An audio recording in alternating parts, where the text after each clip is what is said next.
What's this I hear about PlayStation 5 losing to the next box? Like, who the fuck made that shit up? You know, that's one of the topics that we're going to be talking about today, along with if Xbox fans even care about graphics, period. I just have a sneaky suspicion that they don't. Along with those two topics, I want to talk about the Xbox experience conference shit that they just did in Crackdown. Well, let's talk about the meat and potatoes of this conversation, and that is, do they really care about graphics? Is graphics really a problem? Like, is graphics really a selling point? Because I'm looking here, and maybe it's because of the actual, like, count of Xboxes out in the wild. Maybe that's what's really causing people not really caring about the, you know, it probably looks like they don't care. It's just that it's not a lot of Xboxes out there. But to be honest with you, 40 million Xboxes, if it's there already, is nothing to sneeze at. It really isn't. But it is noteworthy that all these 4K games are not really, you know, it's not outselling PlayStation's version. And maybe it's because it's more PlayStation 4s, not the pros, but just 4 in general. You know, that's just, you know, that's what's going on. I think people are giving way too much weight for these half generation of refresh consoles. Truthfully, this is actually a response to the the Red Dead Redemption debacle where it's 4K and stuff like that. I'll get into that in a second. But I won't jump into that. But going on to that, let's just say, you know, people actually care about the, you know, the graphics to the point. Let's just say if we could scale up Xbox and make it equal to the PlayStation 4, like, what would the difference really be in terms of sales? Because I'm looking at it right now. If you own a PlayStation 4, Pro or otherwise, then really what's happening here is that you're buying a whole ecosystem of the PlayStation 4. You're buying the PlayStation 4 for its exclusives. You're buying it for, you know, really, you're buying it for the exclusive. That's just point blank. That's what it is. I would imagine that's what's really going on with the, you know, if you were to buy a PlayStation 4, you're buying it for, you know, Detroit Become Human, Horizon Zero Dawn, Uncharted, everything, all those particular games. That's what to me personally, that's what I would think you would be buying it for, you know. But what does Xbox One have that you would be buying it for? Even if you look at the Xbox One X, so you buy a $500 console, $400 and some odd change if you really want to go with the Black Friday deals. You're buying it for 4K or close to 4K. But do you realize that the next generation is around the corner? So even you know, although it's the most powerful console, this, you know, of this generation, like in the next fucking year, is you're going to have a PlayStation 5 and Xbox, and for sure they're going to be backwards compatible. So it's nothing but a patch to bring it up to 4K. So it's like you just wasted your money. I feel like it was too late in the generation to even buy that console in general. But then, you know, if I bring that shit up, people look at me like I have like 8 heads and shit. I thought it was a waste.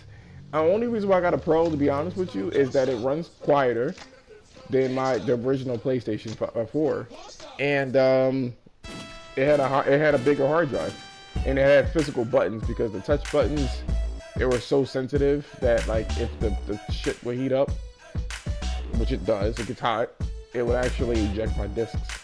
So I wasn't really happy about that shit either. But I feel like the whole power thing, everybody, you know, clapping like seals because fucking, you know, Red Dead Redemption was 4K, or just the various 4K games that are being released on the Xbox One X, which it should. It costs the money.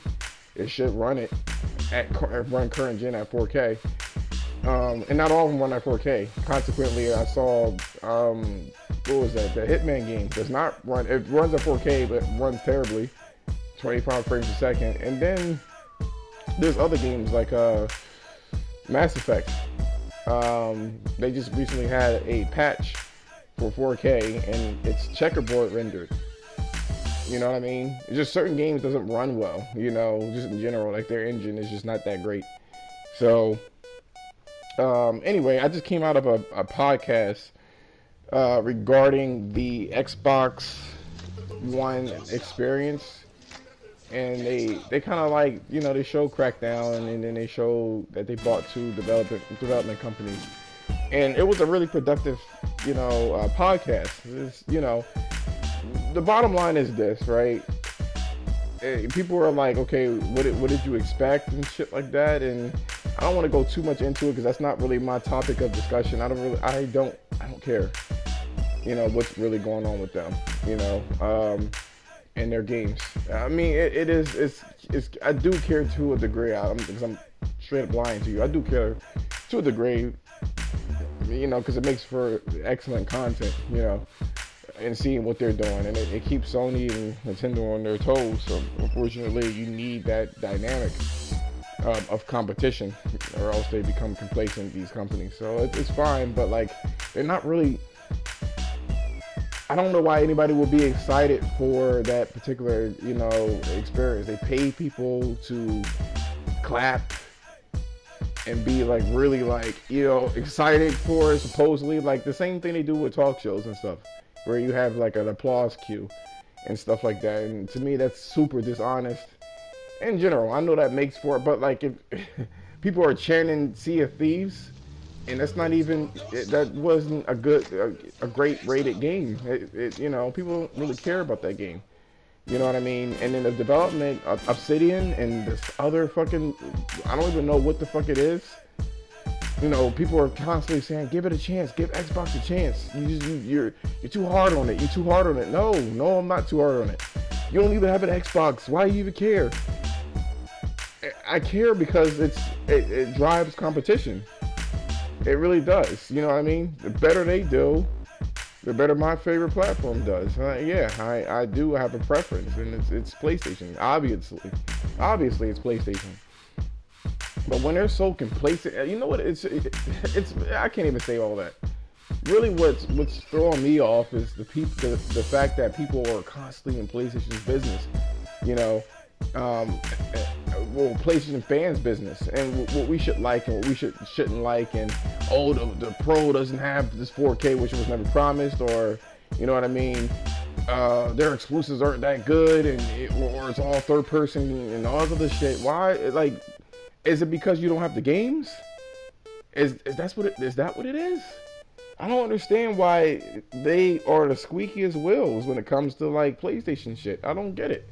I don't understand it.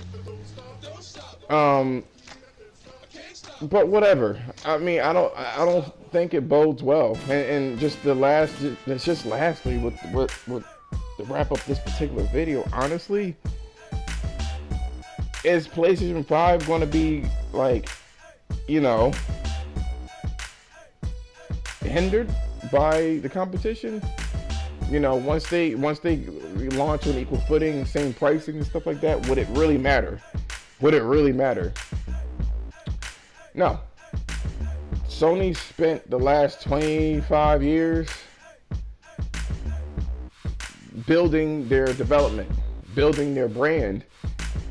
People are going to automatically want to play PlayStation 5 because of Horizon, Bloodborne, what's that game called again? The Last of Us, all the exclusives, regardless of power, even though I would like to have power, don't get it fucked up. You know what I mean? So it's not going to harm it. It's not. If anybody thinks so, they are sorely mistaken. They're stupid. And that's the biggest question, because Microsoft has been picking up these little developers, and that's what was going on there. But anyway, let me know in the comments what you liked about the video, what you disliked about the video, and if you liked it, a like and a subscription would be totally appreciated. Thank you.